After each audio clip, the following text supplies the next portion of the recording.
Let's just start with something simple. Placemaking as a term has probably the most profound impact on our future. It is a word that's loosely used all over the world, and it's under threat. The concept of placemaking is under threat.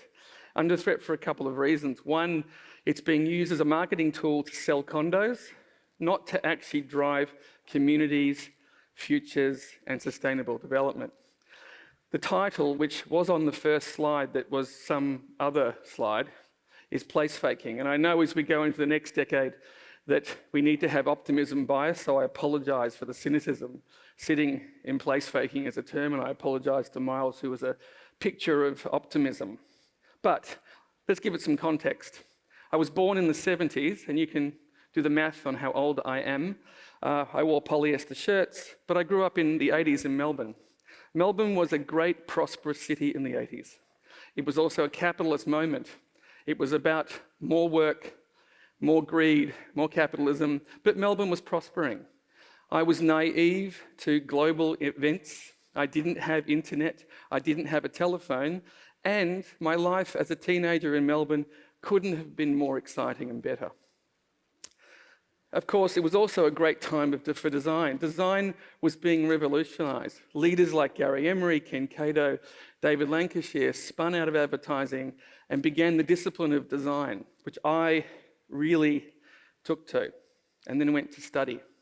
And I did a design degree, and like most of us then, I graduated into a very complex political system. And my great friend Paul Keating once said, I was graduated into the recession that we all had to have. And surely it was great for calming inflation and it was great for the country. It wasn't great for my career. I graduated with nothing to do, like most of us. But I fell into something. I stumbled into architecture.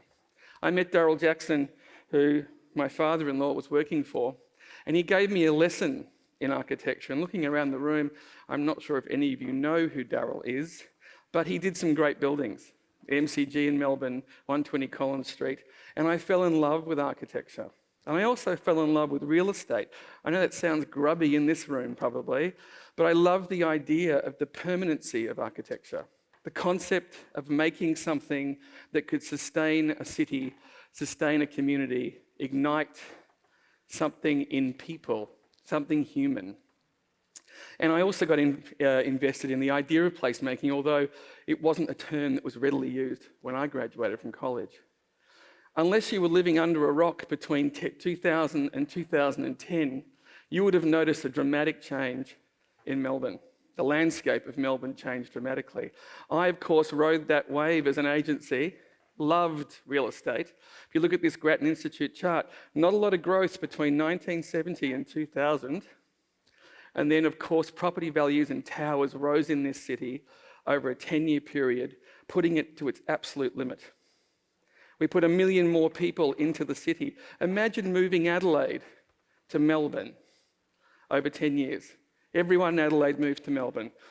We didn't invest in infrastructure. We didn't think about community. We didn't think about the impacts of all of that growth.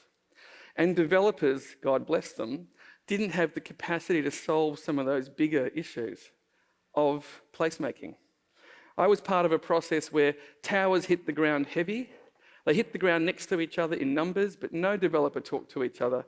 And I started to use the term place faking as part of my everyday, and I became disenfranchised with it.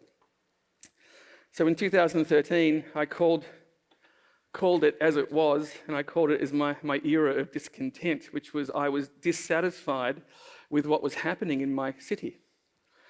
More towers, more people, faster, smaller, cheaper. It was done out of need, not out of thinking long term. And for now, if you drive cross town from Richmond to the other side of the city, a drive that should take you 20 minutes takes you about an hour and a half. And it's not going to get any better. So I sold my company, and of course I did what millions of other Australians did, and I moved to New York City.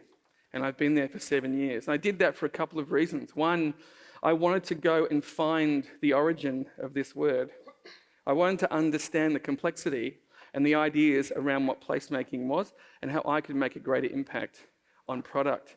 As people in tech, as people in design, as people in software, we have a role to play in making cities, not just software, not just screen time. We have a role in the physical spaces that we make. And there are two people that I've stumbled across that really taught me some valuable lessons.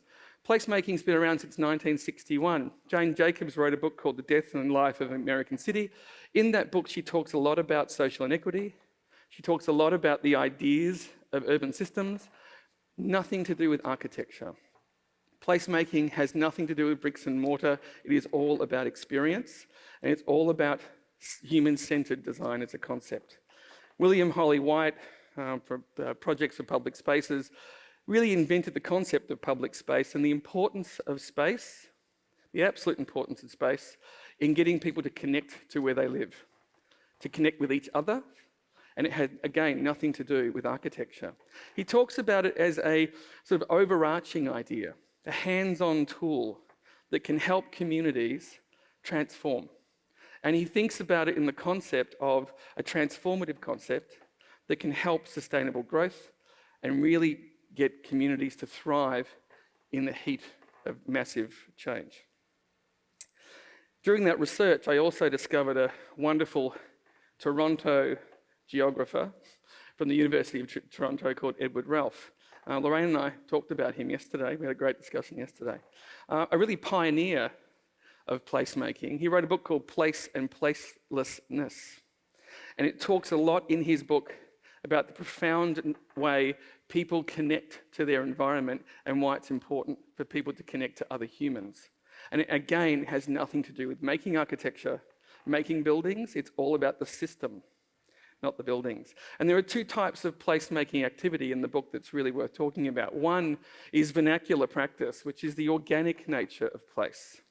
Think about Carlton, think about Williamsburg, think about Brooklyn. They happen over time. It's the community that creates the place.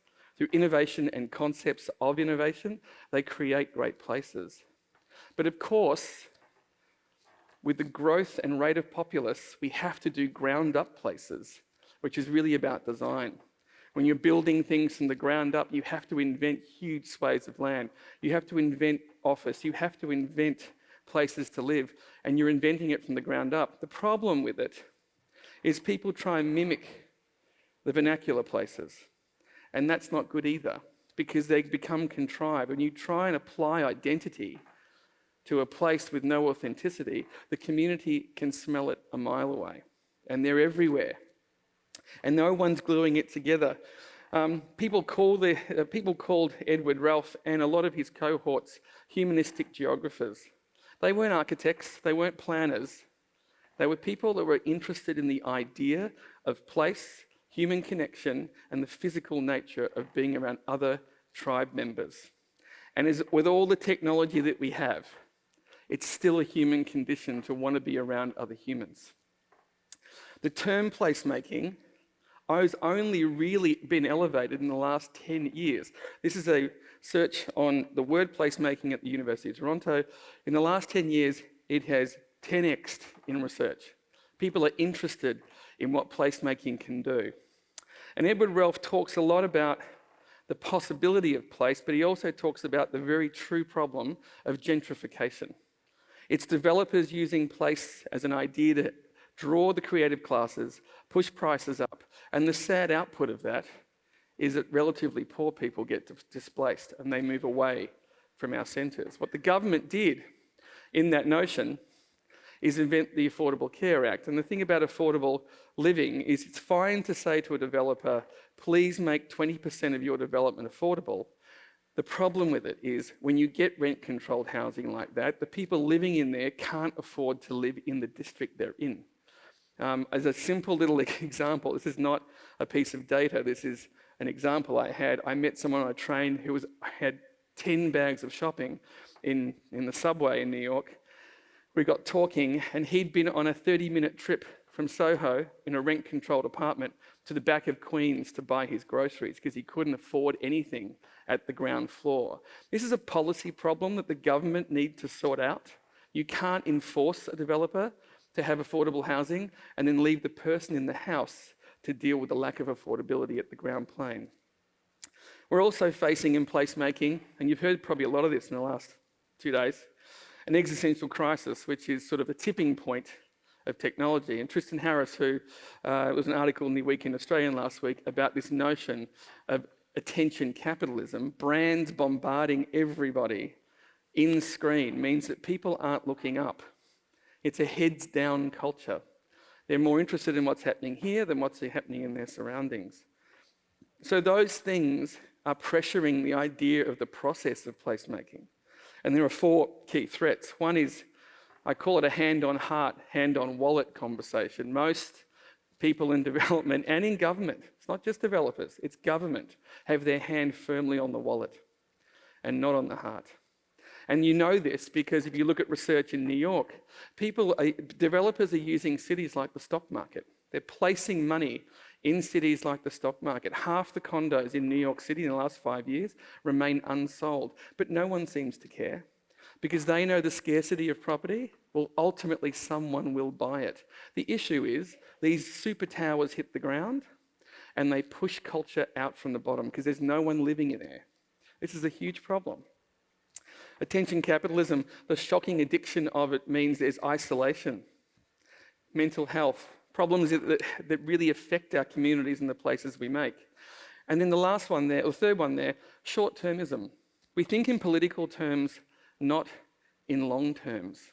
The problem with a 4-year cycle in politics is it doesn't help set planning policies that help long-term futures.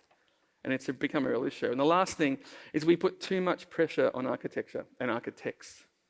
We get them to fill in all the blanks. We give them poor briefs. They're not equipped to solve all the problems. They don't know anything about the businesses that they're working in, and they're trying to solve big existential community problems when really what they're making is buildings. Laura Kurtz, who's a behavioural scientist, says this is a moment for leaders to design for active participation in change, helping individuals, organisations and societal institutions tap into their human ability to transform. This is education, universities, health organisations, everyone's going through massive change. And we've got to stop seeing human-centred or humans as just pawns in a process. We need to engage them to be leaders and authors of what we do. We can't just hand things to them. Which brings me to a concept which everyone's talked about, which is experience. And I think UX and tech with customer journeys has been very profound in helping people who make physical places understand the human condition. And but the biggest issue is that you have hardware at one end, which is what architects make, and you have software at the other end, which is the experience side. Somewhere sitting in the middle is the healthy balance of experience, the heads-up culture of making place, balancing social, economic, environment, and tech, because it's a profound change to the way places are made. And it's got to be governed by you, the community, not by government, and not by developers, and not by architects. So what's the output and the possible ending if we don't solve some of these bigger problems? Well, I could turn to science, but what I did is I quickly turned to sci-fi. Much more fun for a start. But every major film that's been made in the last 10 years predicts a horrible dystopian end to our cities. Lack of infrastructure, they can't fix them. So what we do is we package up the wealthy and we put them somewhere nice and healthy. And everyone else just lives in the grim nature of dystopian places. Alita Battle Angel, James Cameron's great manga film, which I absolutely adore, same problem. This is the evolution of biotech, this is the evolution of cyborgs, this is the evolution of robotics, all here to help us make a better future, and yet the Panama City goes through a thing called the fall, the great collapse. And it happens because of many reasons. But all the robotics in the world that's being developed at the moment brings me to the conclusion that we're not far away from the fantasy. It seems like a long way off that a dystopian end can be so far in the future, when in fact, it's right here, and it's always happened this way. We don't learn from the past. Think about the Earth being 4.5 billion years old, or younger if you have a different religious belief, potentially. Humans have been carbon dated for only 300,000 years old. The oldest city in the world, only 8,000 years old. Out of our 4.5 billion years, the oldest city ever found is 8,000 years old, northern Israel. Archaeologists called it the early Bronze Age and the early Bronze New York, the great powerhouse city that collapsed and fell. And of course, the oldest inhabited city is about 7,000 years old in Lebanon. Our big cities, our huge big cities, that we never thought would fall because they had wealth and power and all these things that we think are totally impervious to collapse, happen right under our nose, and we don't even notice it happening because of time. We always think in the concept of our own mortality, not in the concept of future. I did some quick research on other empires like the Egyptian and Roman empires, and I won't go through the history of them, but the reasons that they collapsed, really we need to understand because it's happening today. Social inequity, the gap between wealthy and poor, the lack of middle class, this is why they collapsed. Increased competition, invasion, barbarism and immigration. Broken political systems, cash flows and lack of investment. Weather events, major weather events, certainly in Egypt, major weather events, drought and flooding. And then of course, my favourite, hubris, and we all have it. This idea that we're impervious to change and we're impervious to falling and everything we do is about our great city. And it sounds very familiar because it is familiar. It's happening today. This isn't something that happened 3,000 years ago or it happened in the past. Jakarta released a statement saying it's going to build its new city 40 kilometres down the road because the city it has is no longer able to be sustained. It's sinking. It has all the same problems, poor and wealthy and no middle class, and now it's not being invested in. So it is going to crumble. So the dystopian view that sci-fi may well happen right under our nose today. And with all the digital transformation we have, and we are looking at how we can use digital for effectiveness, for increased effectiveness, to maximize experience. We talk about these things like marketing. They're actually existential things about how people live in places. With all of that, we suffer major complexity problems. People are still living in a more growing complex world than ever before, and we're watching things like Melbourne crush under the weight of poor infrastructure. There is a problem here. Disruptive technologies, community demands and expectations, gross overpopulation, and of course, new placemakers entering from every field. There's no one solution, but I'm really excited about what's happening with social transformation. I think the greatest changes that will happen in the world will come from the ground up in placemaking, not from the top down. I made the mistake at a dinner recently saying I think Greta Thunberg is my hero. I absolutely love that she's come out from underneath what is a plague of apathy of young people. And if anyone's young in the room, I apologise, but there are statistics to explain this. She's come out and, like every generation before her, blamed the generation above. I think I blame my mother blamed her mother blamed her mother. It's a natural human thing to put the blame firmly in the generation before. I think maybe her attention might have been better on her cohorts. Walking in the street is great. Getting attention on the problem is spectacular. But now she needs them to vote, and she needs to change the system. Finland have done it, maybe we can do it too. But it's important they don't just walk in the street, they've got to get off the ground and vote and make changes. And the changes need to happen now. Why they need to happen? Because humanity is at stake. Placemaking isn't a term that we should take lightly. It is absolutely a term that will actually advance humanity if we think about all the systems that are broken and we get solutions to those problems. I have 10 thoughts about how these things can be overcome. They're not as depth as some of those more gruesome challenges I've just given you. But one of the first things that needs to be overcome is that architecture needs a radical change. They are set to lead because they physically make spaces, but they can't do it on their own. We need to put cohorts around them that can help them solve these bigger problems. These are anthropologists, workplace strategists, data scientists, environmental sustainability scientists. We need to have The idea of creativity and thinking in the core of placemaking, it has to have ideas in it. But we can't expect architecture to solve the problem. We have to get cohorts together that can really help solve those bigger existential problems. We have to balance the hardware and the software. Who's walked into an airport and seen 40 people sitting on the ground plugged into a socket with their heads slumped over an iPad, a laptop, and a phone, not talking to anybody?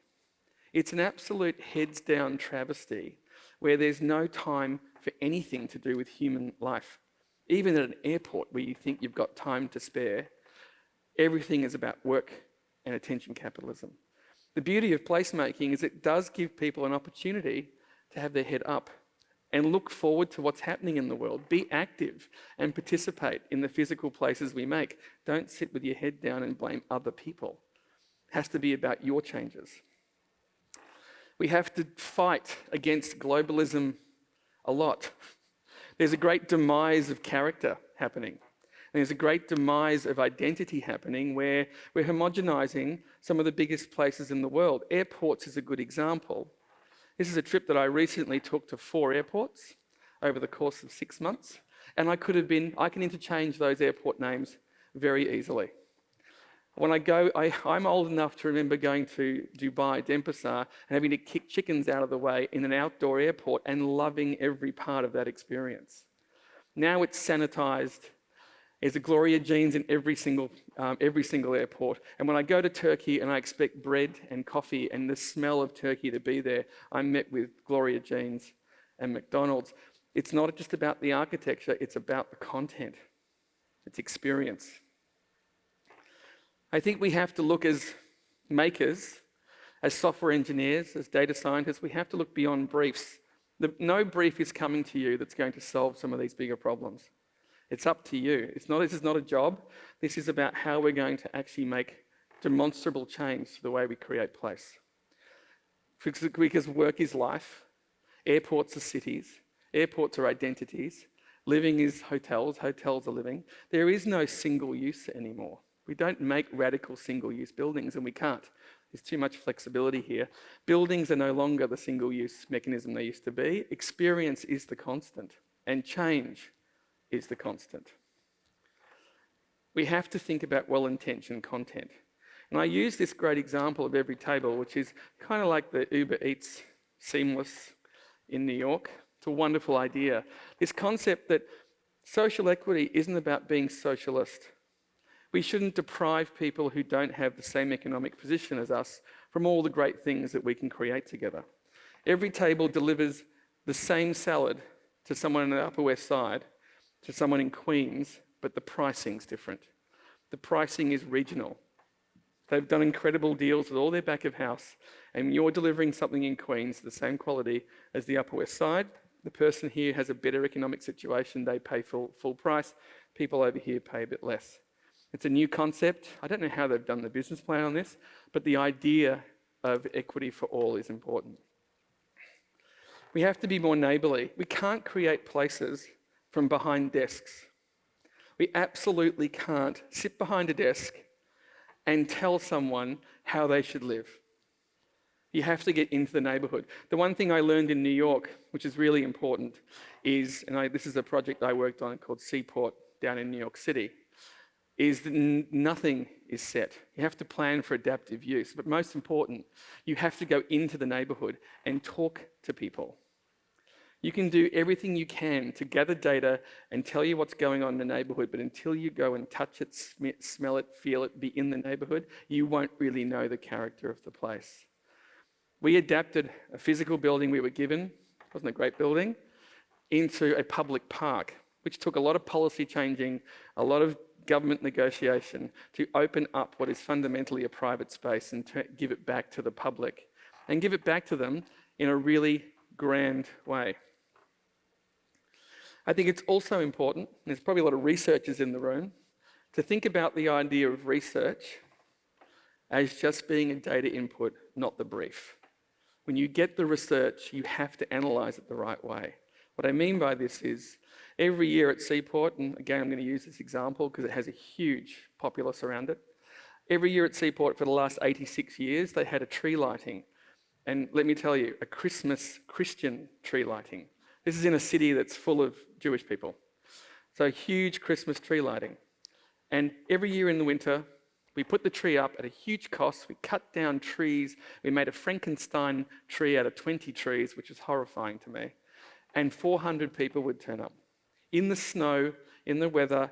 And so we went back and said, do we need to have a Christmas tree lighting? And of course, the government said, the council said, yes, we do. The community wants it.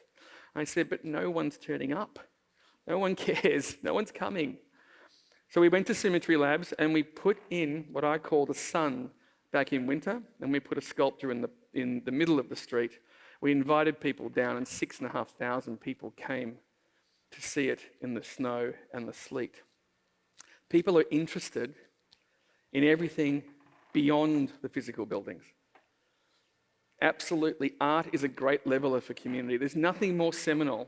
Forget technology. There's nothing more seminal than standing with another group of people, looking at something together for the first time. You connect with humans at a totally seminal level around art. It's a great unifier, and it has to be put into placemaking, not as a government policy of please commit 1% to art because you're a developer. You have to want to do it for the community.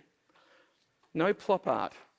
Think about what the community needs are, create magic, and they'll turn up. And the last thing I'll mention here, which I think is super important, is the system is broken, clearly. We're not getting change within government, and it's not government's fault. It's not the people in government's fault. They can't make the changes. Their stakeholders are the people who put them there. So everything in government is slow because they have to answer to a populace that's put them in a seat. So innovation and ideas of change and policy are hard for governments to make. So we have to think about taking some of that control. I always think someone like Greta has made a huge statement about the power of the youth, the power of Gen Z. They're much more socialist than Y and certainly X's. I think we're called the forgotten generation. That's true. And we invented the Spice Girls. How could we be forgotten? But this is a generation that absolutely believes in experience. They 100% are behind socialist ideals, but they still want to have a bright future. So the future for them and neighbourhoods and cities is not really about government's control or what developers can do. It's up to everyone in this room to solve it. It's totally up to us. We put governments there, we put developers on notice, and we need to make the changes. So let's advance humanity together. Thank you.